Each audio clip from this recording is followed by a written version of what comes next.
Okay, Fight fans, we have a special woman joining us now, a special guest. I mean, look, we won't get into all her accolades where she's a manager, promoter. She's been in the sport for so long. Books out, working on a feature film, Miss Jackie Kallen. Welcome to the show. Thank you, guys. You make me sound really old when you talk about all my accomplishments. Well, that's Listen, okay. I own it. Yeah, I own it. She's a young woman. Look, there's so many questions I've asked, I have for you, but I want to know how did you get connected with James Toney, one of my favorite fighters of all time, Mr. Lights Out. At his prime, he was virtually unbeatable. Where did that connection come from? Well, I had been working for 10 years with the Kronk Gym in Detroit, Emmanuel Stewart. I was Tommy Hearn's publicist, and Milt McCrory and Jimmy Paul and Dennis Andres, and the list goes on and on. From 78 to 88, I was the publicist. So I knew a lot about the sport, and I got a hold of actually a young fighter, Bobby Hitz, who came to Detroit to fight George Foreman, and he didn't have a manager. So I said, well, you know, if you need one, I know a little bit about the sport. I'd be happy to work with you. I didn't know if he'd accept it being a woman manager, but he did. And we had a lot of fun. We're still best of friends. He's a promoter now in Chicago. And Bobby and I, in the gym one day, saw James working out. He didn't have a manager at the time. His manager had been killed in a drug deal that went bad. Wow. And so what, drug deals usually go good? Is that what you're saying? Well, I guess some of them do for a while, right? Yeah, right. But this one went bad. And so his manager had been killed. He needed a manager. He came on board with me, and I got him as a young 4-round fighter, and I took him to the middleweight title against Nunn. I took him to the super middleweight title. We had 6 really good years together, and he is, in my opinion, one of the greatest defensive fighters you'll ever see. I mean, the way he slips and the way he picks off punches, I mean, he could teach that. Yeah, are you guys still close friends? I mean, do you speak to him? We are friends. I had lunch with him a few months ago when I was in LA. And I think the world of him. I'm so proud of him for getting into the Boxing Hall of Fame. And, you know, he's just a spectacular guy. He's got his cigar business now, and you know, he's got a gym, and I'm just really proud of what he's turned into. He's a father, he's a grandfather. So yeah, I'm really proud of my association. And then after that, I got Bronco McCart and Boom Boom Johnson and Pinklin Thomas and quite a few other fighters that came on board. All right, we want to talk about how, you know, how it is to be a pioneer, female pioneer in this boxing game. But one thing I got to ask you, because you brought up something and it popped in my head. You brought up James Toney, 1991, when he beat Michael Nunn and he became a champion. Across from you, because, you know, you was probably around the corner of James Toney, was a guy by the name of Joe Goosen wearing some kind of outfit that is off the wall. When you look at that guy, what do you think about when you see Joe Goosen's outfit? He's our guy. We love him. We always make fun of his outfits. But I want to know, what were the people thinking back then, the way Joe used to dress? Well, you know what? He was just such a good guy, and everyone loved him. So we just figured he was eccentric. And they thought I was the fish out of water. I mean, here I am in my high heels, my nails, my jewelry, my long hair. And I was the one that kind of looked out of place in the boxing world. And I wasn't about to change for anybody. So I just, this was who I was. And this is what I came to the party looking like. And I stayed that way, and it served me well. I mean, I've been 44 years at the same party, and you know, you have to just be yourself, and Joe's always been himself. Oh, yes, he is. And indeed. Actually, he had worked with Michael Nunn prior to that. And then he was, you know, involved in the pay-per-view, because that was one of the first pay-per-view fights that HBO did. And Joe's a good friend, and Dan was a great friend. The whole Goosen family, Tom Brown, they're all great guys. Yeah. You know, Barack mentioned, you know, you're pretty much a pioneer, trailblazer in this industry as a woman, and you accomplished so much. Why do you think that still we don't see that many women managers, and not too many women have followed in your footsteps? Because it seems like there's still so many hurdles. How did you get past those hurdles, and why do you think we're not seeing more of that still to this day? That's a great question, because I assume once the door was open, there would be just the floodgate was open, and every girl's going to say, hey, I would love to get into that sport. Look at all these guys. And, but once they got into it and they saw it's not all that easy. You don't just get into it, find a fighter, and get a world champion. I've just been unbelievably blessed to have an eye for talent. I'm great at negotiating, so I've made really good deals for my fighters. I'm a badass, so I don't take things hard. I don't care what anyone thinks about me. I don't listen to the innuendos, and nobody can dissuade me from what I want to do. This is my field. I've been in it 44 years.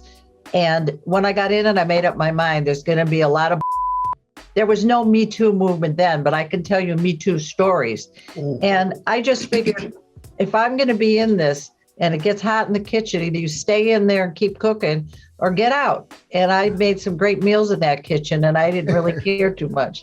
Yeah. Are you familiar with, you mentioned you were a publicist for Tommy Hearns for a certain amount of years, the Croc Gym. There's another woman that we know that was a publicist and been in this game for years too, Kelly Swanson. Do you know who she is? Yes, of course. And now there's Rachel Charles, and then Michelle Rashado came along, and Serafina, and there are some other women, and of course Kathy Duva, and some wonderful women have come into the business, and it's great, and I applaud them and welcome them, and I've tried to put the path out there for whoever wants to get into the business, and a lot of them have tried and come and gone really quickly. What would you say is the toughest hurdle of being a woman in this industry that they have to look out for or they should be prepared for? I think you just have to have a tough skin. Like I said before, there's a lot of guys that'll give you a hard time, and you have to accept the fact that the fighters are not always loyal. They come, they go. Someone comes and poaches your fighter, and you can take it to heart and sit and cry and worry about what the next step is, or you can sit back and say, hey, that's the business. I'll go out and find someone else and wish someone luck. I've never sued anyone. I've never been sued. I've never gone to arbitration. If someone wants to leave, it's like in a relationship. Got to let them leave. Wow. I'm willing to bet that you had a whole bunch of situations where men especially treated you bad in this business. But I want to know, has there ever been a time where a certain man treated you bad, got to know you, and you won him over, and then he started respecting you? Oh, thankfully, many, many times. I wore them down. Can you name a couple of these jokers? I don't want to name them, and I don't want to make anybody feel less than or feel bad. No, they need to know. They need to recognize that they should respect you from the beginning. They know who they are. They know who they are. Trust me, they know who they are. But you know what? They'll try you. Don't write a book later. Hold on, Jackie. Don't write a book later and tell it all and don't want to tell me one. I'm going to tell you guys if I'm going to say anything. Yeah. But most of the men were pretty respectful. I can't really. There was a few that kind of pushed the button a little bit too far, and I just held my own. I have a good sense of humor. So most of the time I would just kind of laugh it off, and they would try to trick me and play me. And, sometimes I would act dumb because that'll work sometimes. And other times I would just call them on it and just say, whatever.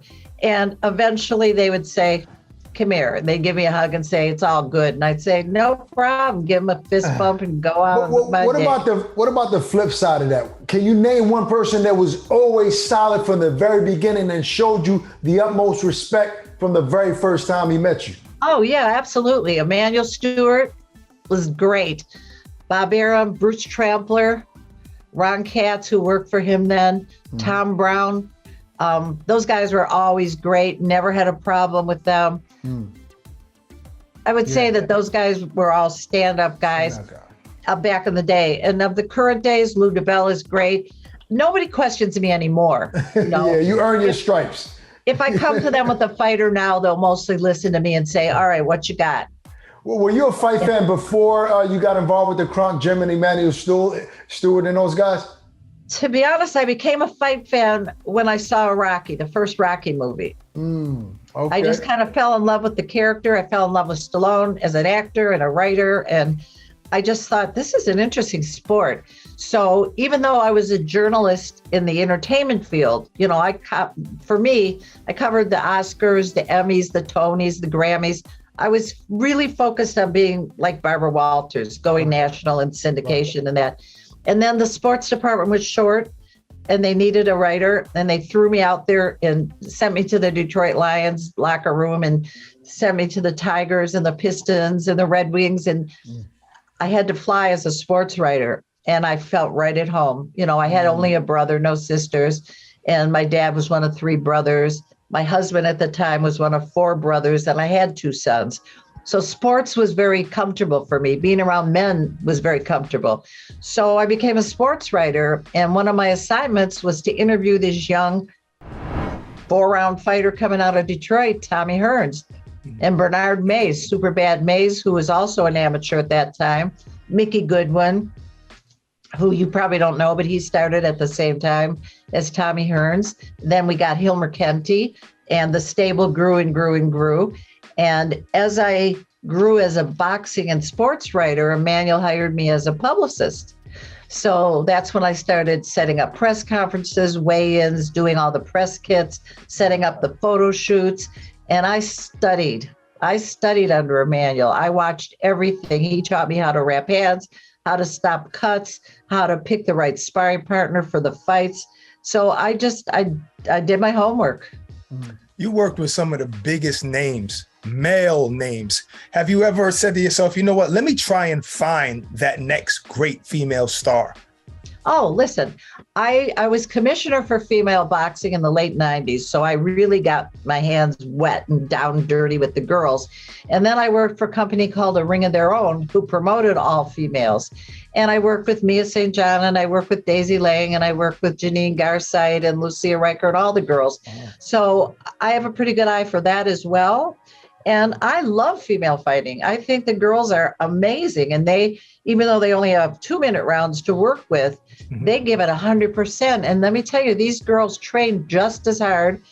It's harder for them to find sparring. They usually spar with guys. Yes. And I have much respect for the girls. But which one of the women do you like today? You know, I like Amanda. I like Katie. Savannah Marshall is a good fighter. I like Michaela Mayer. I think she's great. Of course, Clarissa being from Flint, you know, I know her. And I think there's some really, really good girls coming up.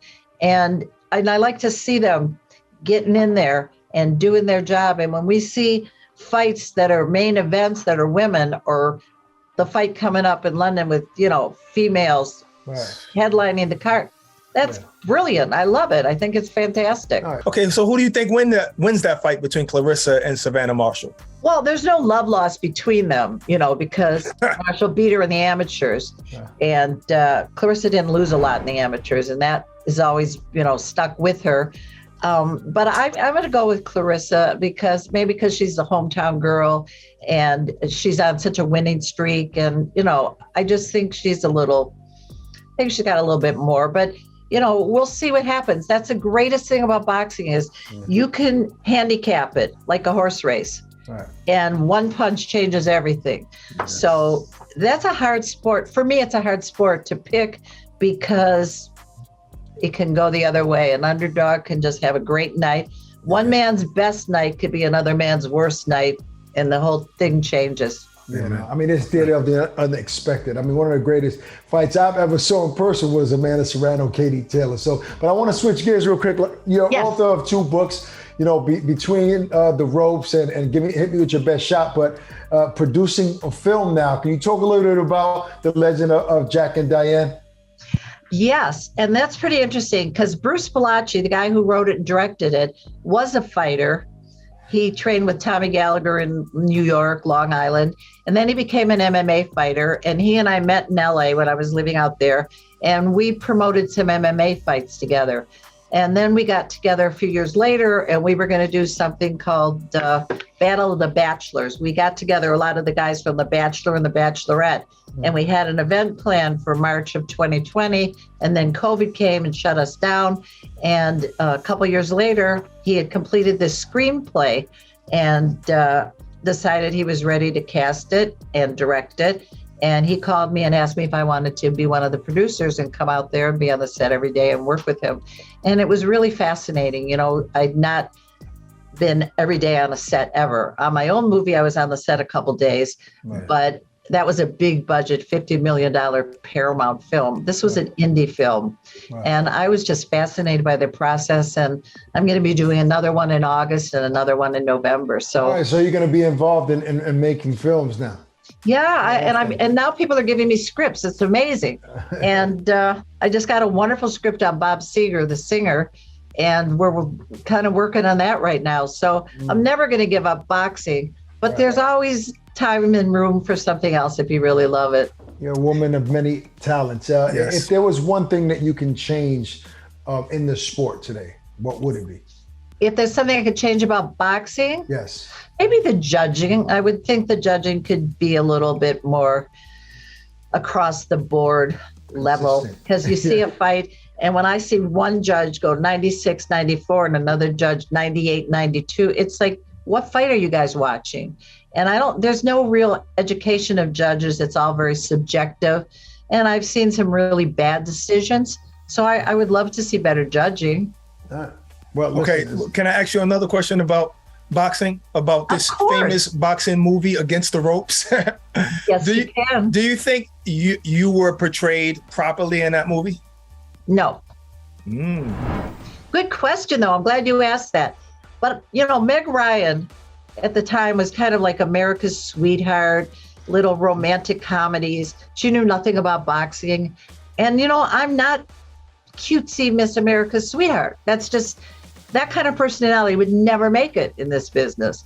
And they made me very vain and, you know, wearing, you know, all the fancy clothes. Not that I don't, but I think they overdid that. And I don't know, I wasn't crazy about the movie. It did encourage a lot of women to try something different and go into a sport that may not be predominantly female. But, and I love Omar Epps. I thought he was terrific. The cast was good. Was But he supposed to be a real fighter? Like, was he supposed to be James Toney or somebody? He was kind of a mixture of James Toney, a southpaw like Bronco McCart. He was just a made up person. Luther Okay. Shaw was a made up fighter. Okay. But it could have been better. That's all I'm going to say, because it's over and it led to a lot of other good things. So, Yeah. you know, well, I'm good personally, question. I'm personally looking forward to anything that you got your hands in moving forward. And Well, actually, I have a book coming out, another one that someone wrote about me. It's called Against the Odds, the Jackie Kallen story. It was written by Peter Mann in England, and it's coming out next month. It's an authorized biography. So we'll see.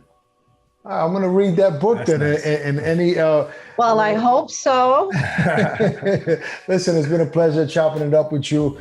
Learned a lot about you today, and hope to talk to you soon again. I would love it. Thank you. Thank you, Jackie. Take care. Thanks. Bye-bye.